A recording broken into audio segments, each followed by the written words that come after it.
يا مساء الخير، ازيكم عاملين ايه؟ النهارده انا جاي اعمل لكم وصفه محببه لقلبي قوي. مش شرط اعملها في العيد، بتتعمل في اي وقت، بعملها طول السنه جنب مذاكره.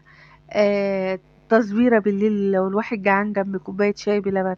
القراقيش، القراقيش او القرص الناشفه، او بتسموها زي ما تسموها، بس هي القراقيش.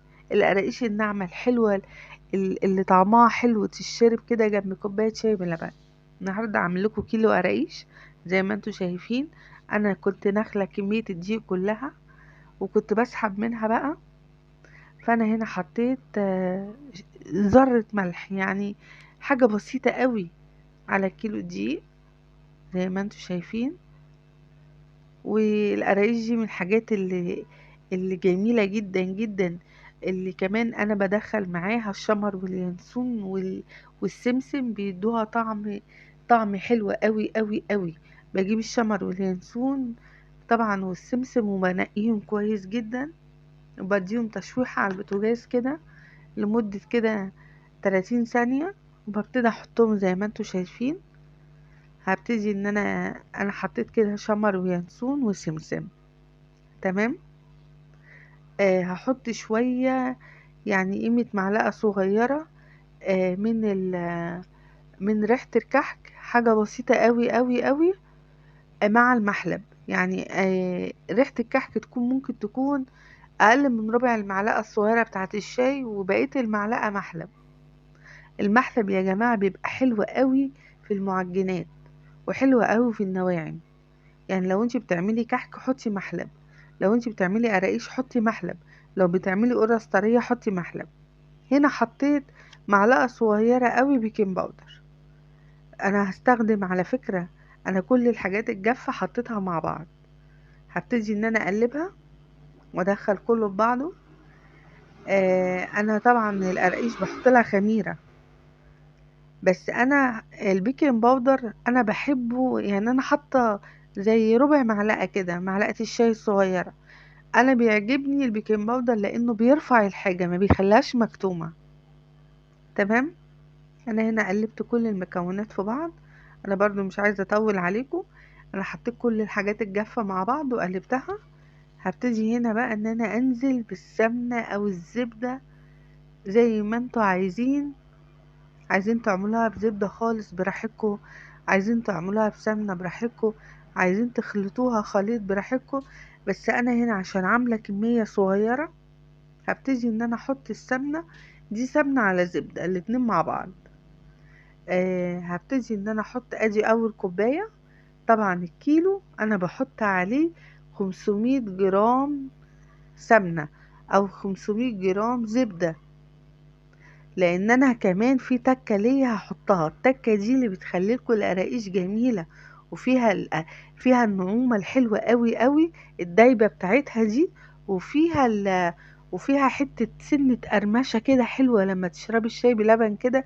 تلاقي شوية الزيت اللي انا حطهم، شوية الزيت دول بمقام 3 معالق اللي هم بتوع الرز، مقام 3 معالق بس. شوية الدقيق دول بيديكي لمعة، بيخلي القراقيش شكلها بيلمع وحلو، وفي نفس الوقت بيديكي قرمشة حلوة قوي قوي قوي. هنا هبتدي ان انا ادخل السمنة كلها. طبعا انا زي ما قلت لكم ان كيلو دي بنحط له 500 جرام سمنة. ما بتبقاش ناعمة يا جماعة بالشكل اللي انتم متخيلينه، بتبقى ناعمة ناعمة نعومية ايه، مش اللي دايبة، لا ماسكة نفسها، بتبقى طعمها حلو قوي.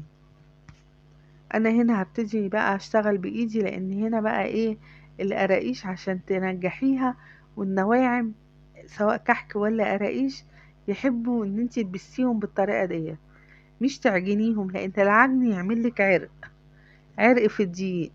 انما انتي بتقعدي ايه، بتدخلي بتقعدي تبسيهم لحد ما تشوفي شايفه المنظر اللي قدامك ده. انا هنا كان معايا جبت دي خميره فوريه على كوبايه لبن. حابة تعجني بمية انت حرة. انا كان عندي لبن فخدت كوباية لبن وهعجن بيها، حطيت فيها نص الخميرة الفورية. بحط اقل من نص الكيس، اقل من نص الكيس على كيلو. خلي بالكم ان الخميرة الفورية سريعة سريعة جدا جدا، اسرع من خميرة البيرة بتاعتنا، الخميرة اللي هي اللي بتاعت المخابز، لا، الخميرة الفورية سريعة جدا جدا جدا. فلما تيجي تتعاملي معاها ما تكتريش فيها، لان هي بتديكي نتيجة سريعة وبتعلي في الحاجة، يعني بضمير قوي، بتعمل لك فراغ جوه يعني لو مسكتي القراقيش او الكحكاية تلاقي كترتي الخميرة الفورية تلاقي الكحكاية من جوه او القراقيش مفرغة، بدأت تعليها لك قوي.